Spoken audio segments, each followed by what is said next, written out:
Hi everyone, how are you doing today? I hope you're doing fantastic. My name is Afton. If you haven't been here before, thanks for joining me. So today we are doing another edition of Deck Connectors Club. This is a tag started by Erin, the Witch of Saturn, and Jay at Iridescent Tarot.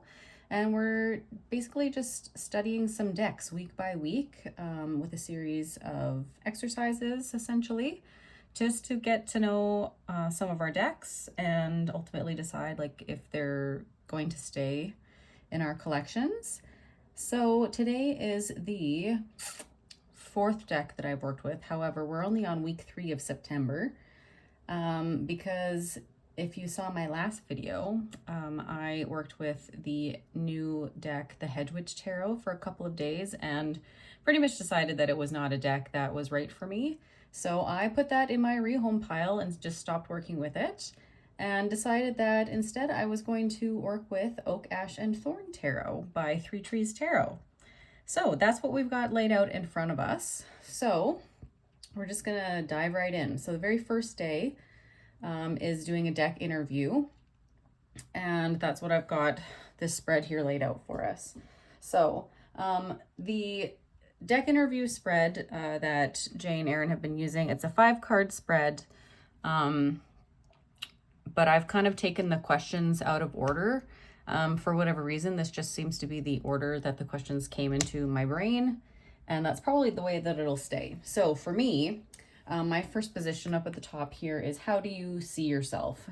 And obviously we pulled the 3 of Swords. And for me, this is very much a card that means mind over heart. So the mind is making all the decisions regardless of what maybe the heart wants us to do. So I thought that was very interesting. So obviously we're going to be dealing with very like swords, air element with this deck, which I thought was really interesting. Second position, which is down at the bottom, how do you see me? And we have the 7 of Pentacles. So this card I took to mean as, I always think of the 7 of Pentacles as like patience and waiting. And here it made me think of like animals in hibernation. We're into fall. The animals that do hibernate are going to be going into hibernation fairly soon. I don't think that hares or rabbits, whatever this is, don't think they do hibernate, but that's what it made me think of. And so in terms of that waiting, it also made me think waiting for something but not taking action towards it. So in terms of how the deck sees me, that's pretty much what I landed on. Someone who maybe has been planning lots and waiting for something to happen rather than actually making that happen. So that was actually quite interesting, I thought. Position number 3, I've got over here. What is your strength? So the deck asking, what would you consider like your own strength? And we have the 6 of Pentacles. And the 6 of Pentacles for me, I always think of like reciprocity or, give and take. But here I was really struck by this gentleness that we're seeing with this hare and the bird that's kind of perched on its paw there. And so that's really what I took away from it, was this idea of gentleness in delivering the messages that this deck has to give me. Position 4, we've got over here. So what would you consider to be your weakness? Again, talking to the deck. So the first card that I pulled was the 7 of Swords. And this one threw me a little bit. I had to really think of what this can be considered like as the deck's weakness. Because I usually think of this card as a very sneaky, almost like trickster card.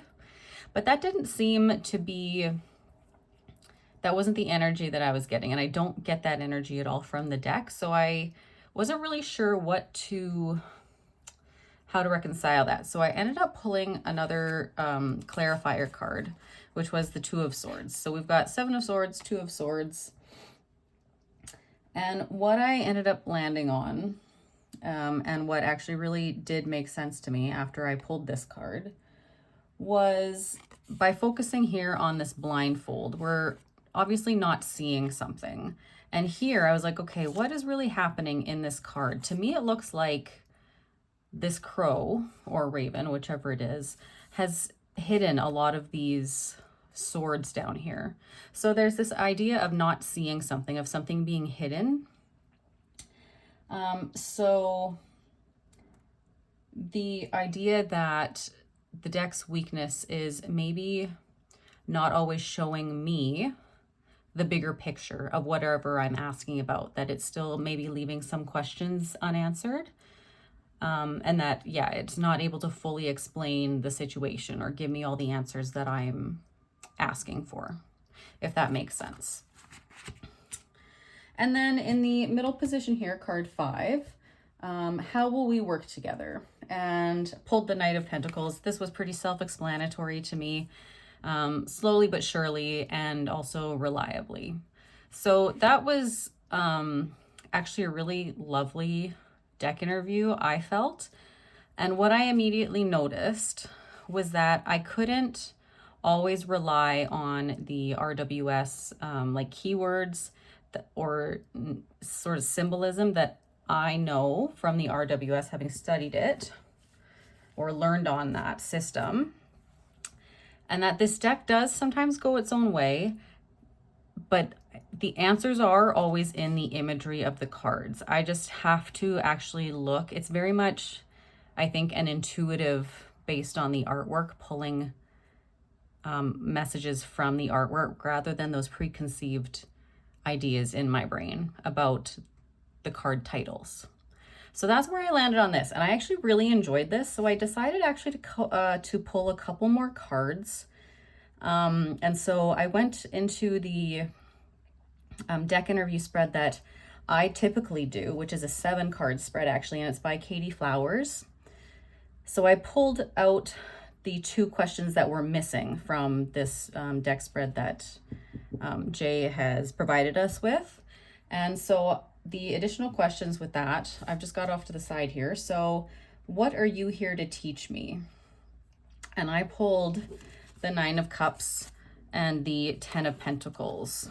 And immediately I just felt that this was telling me that by working with this deck, what I've already realized is that I'm going to have to work intuitively with it, which is going to make me a better and stronger tarot reader, just overall. And that, you know, maybe that this is, I think of like the card of like legacy. It's something that maybe I will be able to leave behind if I master using this deck and learning all that it has to teach me. So that was really lovely. And then the last card, the question that accompanies it is, what do I need to do to prepare to work with you? And I pulled the 2 of Pentacles. So this for me is always like work-life balance. It's about balancing that with my like physical health, making sure that I am doing all that I can to be in a balanced mindset, as well as good physical health, like eating proper meals, that kind of a thing, to then work with this deck, just that we're in the right mind space as well as like physical space. So that was day 1 working with this deck. I really enjoyed it. It was a little bit of a surprise. I wasn't sure how this was going to go because I've used this deck a little bit, but not a ton. And it just kind of always seemed like a very basic reader to me. But I think really kind of tuning into my intuition in terms of the imagery of this deck, that was, my initial impression. And I think doing that, I'm really going to actually enjoy it. Once I kind of figured out by pulling some clarifiers, things became crystal clear. It just took me a little minute to get there, but I didn't mind that extra time and that extra little, bit that I had to go to get to that message. I found it almost therapeutic. It was gentle. I enjoyed spending that time getting to that point of finally figuring out the message that the cards were giving me. So that's where we've ended up with this. The second day, now you'll have to forgive me because I'm going to show you some other cards, but I had some repeat cards throughout the week, so I have to remember what they were so that we don't get totally like off kilter here. But anyway, Well, we'll pull these aside for now. All right, so the second day is working with a spread from the book, The Library of Questions. Oh, did I, do I have this handy nearby? Yes, I do. I did write down the page. Okay, so page 130. Oh, look at that, I even marked it. So we are looking at this spread here, Inner Fire. How is my inner fire burning right now? How bright can it burn if I let it? And what to throw into it to feed the flames? So let's find my pile of cards here. This is where it gets kind of tricky because I've got almost like too much stuff going on here. Let's stay. Okay, so we've got card number 1. How is my inner fire burning right now? So, and I have 4 of Pentacles for that card. So, how is my inner fire burning right now? I wrote down hanging in there. It's steady. It's like when you have the coals burning in a fire, how they're just kind of steadily burning at the bottom. They're not going out yet. They can burn for hours without actually going out. So I would say pretty stable, pretty steady. Card number 2, how bright can it burn if I let it? And I pulled 6 of Swords. So I wrote down burn, baby, burn. This is another card that kind of started to veer off from like the traditional imagery of the RWS. And so I really had to kind of think about this because we have this little bird here that looks like he's gonna be like learning how to fly by jumping off of like this little cliff of rocks. So it's almost kind of giving me still like fool's energy, you know, that idea of like jumping off the cliff into the unknown and hoping that something is going to keep you afloat basically, or, you know, keep your wings steady. So that's where I kind of went with that. So taking the leap off the cliff into the great beyond is what I wrote down for that one. And then position 3, what to throw into it to feed the flames. I pulled the 3 of Pentacles. So this card, of course, is all about collaboration. So for me, you know, I'm a very creative person, and I feel like I've been very almost kind of like isolated lately. Still doing the things that I enjoy, but not to the extent that I usually do. I've been taking a bit of a break from things. But in order to feed the flame, I think I need to start reaching out and interacting with more like-minded people. And yeah, not staying as isolated as I have been, because I've started to feel like, okay, it's time to get back out there. So that's where we ended up with that. So that was day 2. Then we have day 3. So day 3 is working with an oracle deck. So the oracle that I chose for this was Into the Lonely Woods. So where do I have it? Over here. So that's this deck here. Some of you might be familiar with it. So these are some of the cards. The artwork is by Dan May, I believe, and the writings by Lucy Cavendish. So that's the deck. So basically, what came from the previous day, you know, talking about how I need to stoke the fire and start working with other people more and being a little bit more outgoing. I decided to kind of go off of that and explore that almost feeling of like kind of loneliness, I guess, that I've been having lately. So basically I just kind of asked, like, so feelings of loneliness, how can I like honor and sit with this feeling? I know it'll like pass eventually, but you know, it's still with me right now. So yeah, just kind of how the energy around that, how to honor and sit with that feeling. And the card that I pulled is number 39, and is it lonelier at night? And the message from the guidebook that I kind of highlighted and wrote down was, let the night's peculiar light illuminate the wild world that resides in you. So let's see, how do I explain this? And it's been a few days, so forgive me if I'm like maybe not being super coherent, because it made sense at the time, but now that I'm going back to it, I'm like, okay, what really happened in that reading? Maybe if I pull my other cards here, we'll kind of get there. What did I pull? 3 of Wands, as well as 7 of Cups. So I think the kind of overall message that I landed with here was to let my imagination run wild. So like how we talked about here, let my imagination run wild with possibilities for the future. So really starting to take more action and looking at all of the opportunities that might be there right in front of me.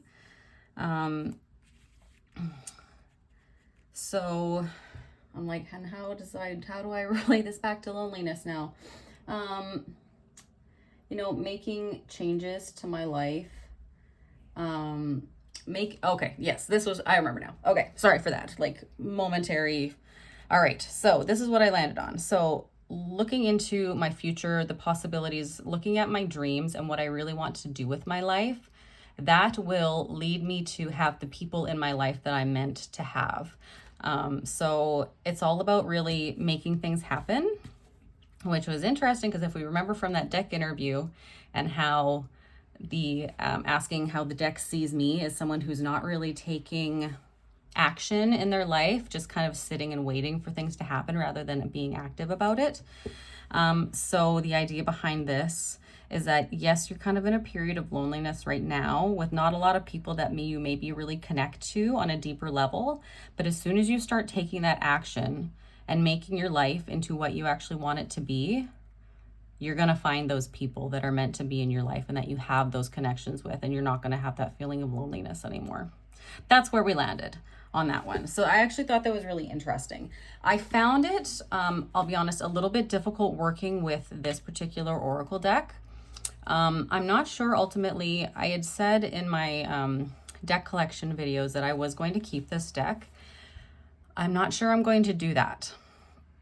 I wasn't finding just as like a side note, I wasn't finding the guidebook to be super insightful. I just wasn't really resonating with the words. So I think I might actually let it go. And so then I continued working with this deck with another oracle, which I won't show you. I also used it to work with the Seasons of the Witch, the Mabon oracle. And again, I kind of found it a little bit difficult to connect the messages like between the decks that like the 2 decks and the cards that I pulled. So what I've kind of found is that I'm not sure that this tarot deck, that Oak, Ash, and Thorn, is a deck that wants to be read with other decks. It might be one that I don't want to use oracle with, or maybe more specifically like, and maybe this is more of a me thing and not the deck thing, is that I think I want simpler keywords rather than like these phrases. Like this is not the easiest phrase to interpret on its own, right? Like I felt like I had to go into the guidebook to figure out what this card was talking about. And then I didn't really feel like the guidebook gave me a whole lot more information. So it's either this deck that has to go. But then again, working with the Seasons of the Witch with this deck, it wasn't, again, super easy to connect the 2 decks together with their meanings. So I'm kind of leaning towards this is going to be a deck that I don't use oracle cards with, that it is just a deck, just a tarot deck that is worked by itself. That being said, I did do a third oracle, which was the Illuminated Earth Oracle. And this guy here. So we'll kind of pull these away. Now this is one where I had other cards that I need to pull out from different spreads here. Okay, we had 3 of Wands and 10 of Swords, which was where? Where did I put that? Probably over here. No, did I not pull that one out? Maybe I didn't. Must not have.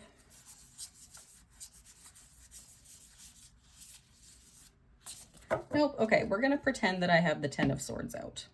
So for this, I used a spread by Jess, and I think this is how you pronounce it, McErin. So this is a creator that I've done backed a Kickstarter for her Oracle, and I'm just waiting for it. It's been quite a while, but she actually released to us one of the spreads that is going to be in the guidebook for the deck. And it is the Lessons of Your Past spread that she has created. So the first position is the most important lesson learned last year. And the card that I pulled for that was this Deluge. So for me, this is the idea of, you know, having lots and lots of emotions, lots of things happening, and learning to fully experience that and live in those emotions that we're experiencing. Feelings are meant to be felt. That's why they're called that. So position number 2 is the lesson that still needs to be integrated. So for this, I pulled the 3 of Wands. So a lesson that still needs to be integrated is that, again, I'm really good at planning things, but I'm not good at taking the actions to actually then make them happen. That's where I tend to get held up. You know, the fear tends to overtake once it's actually time to take those actions.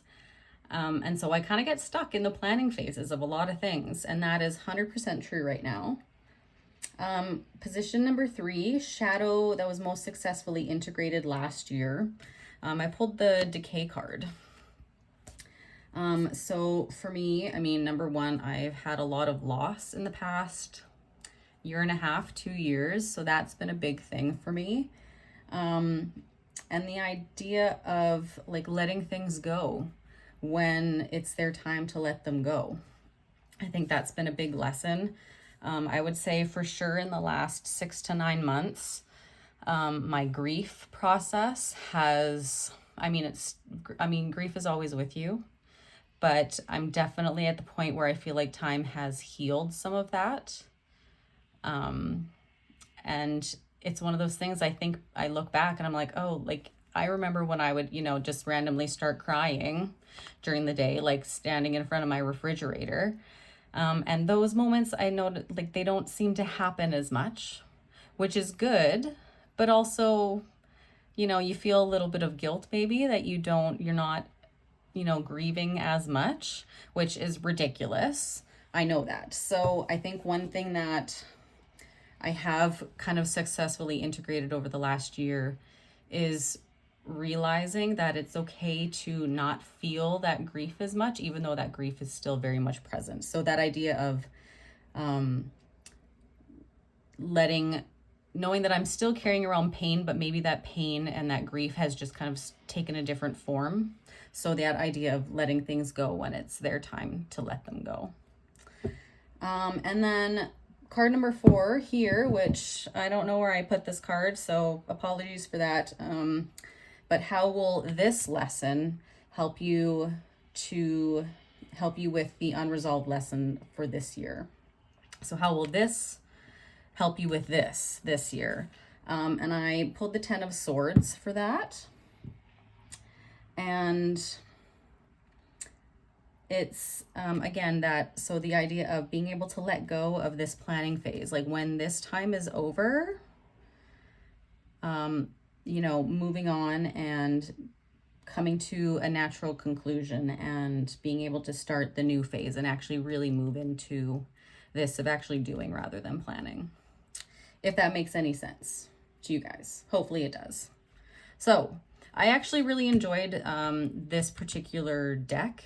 So I think if, again, I'm going to be using an oracle with this tarot deck, that it's going to have to be very simple keywords, very relatable keywords, that I don't have to go a lot really deep into like the guidebook to understand what they're trying to tell me. I really liked using this. And I think I'm actually going to end up keeping this oracle, at least for now. I talked about, I'm going to get rid of the Rain Shadow Tarot. I think I'm going to let that one go. And I had kind of said, oh, well, if I let that tarot go, should I keep this one, this oracle? Because they're by the same creator. I'm going to keep this one and let the tarot go. So that's where we landed on that. All right. And then what I did today as kind of like my last exercise with this deck to kind of conclude. So day 5 is doing a bit of bibliomancy with working with the deck. And what I decided to do was I returned to my Time Has Come book of poems by Wardle. So I used this in my first week.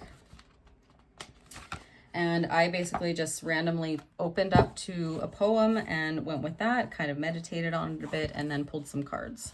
So this was the poem that I opened up to today, which is World in Deep. You must begin on the inside, deep down and behind what you hide.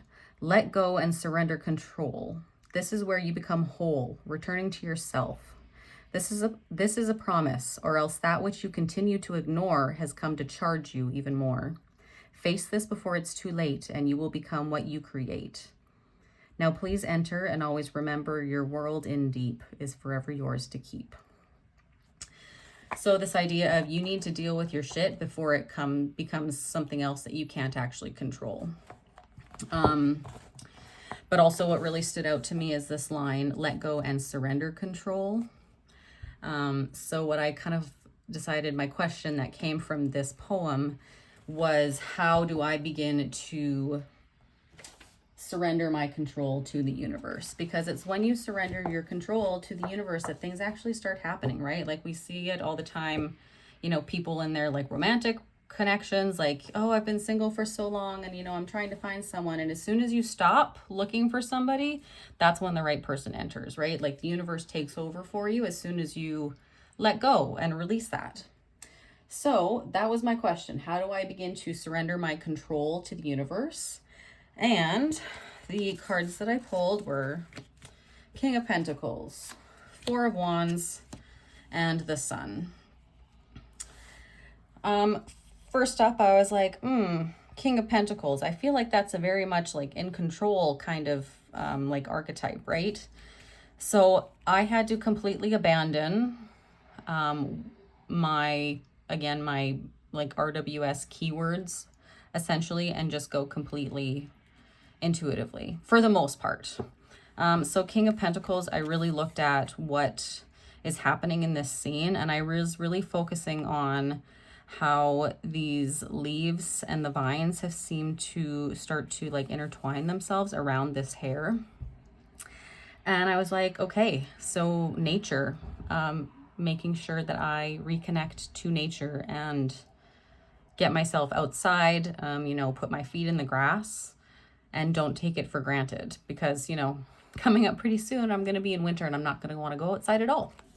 So that's number 1, connecting to nature. Four of Wands. This one I was able to take more of like my RWS keyword into account. Celebration, celebrating all of the little moments. So, and therefore living in the moment. Not actively trying to plan, just letting things be and being in the present moment and appreciating that. And then the Sun.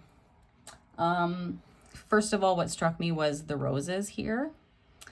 That this bird is carrying. And this to me made me think, so it's 2 in 1. And as I kind of talked about a little, you know, just before this, talking about my grief and the losses that I've had in the last couple of years, I lost my grandmother And then I lost my 2 dogs, like very much within the same 2-week period. And so this to me, it felt like those were like symbolizing the souls on the other side that I've lost, but who I know are still with me. I'm still carrying them with me, and they're there to guide me. So that was basically what I landed on for that, was trusting that I've got people or spirits on my side, and they're helping me through whatever it is. They're guiding me as I really relinquish my control. But again, too, this card also made me think of like a sun shower, which I love. It's always amazing when you walk outside and you're getting a bit of a sprinkle of rain, but the sun is still shining. So again, just bringing home that idea of really connecting with nature. So that is basically how to begin releasing my control, surrendering my control to the universe, as just trying to live really in the moment and appreciating all that is around me in terms of like nature and reestablishing that connection. So that's where we landed with Oak, Ash, and Thorn. I was not in any way, shape, or form expecting to have this experience that I had with this deck. It was one that I was like, okay, I have Heartwood. I know I really like that deck.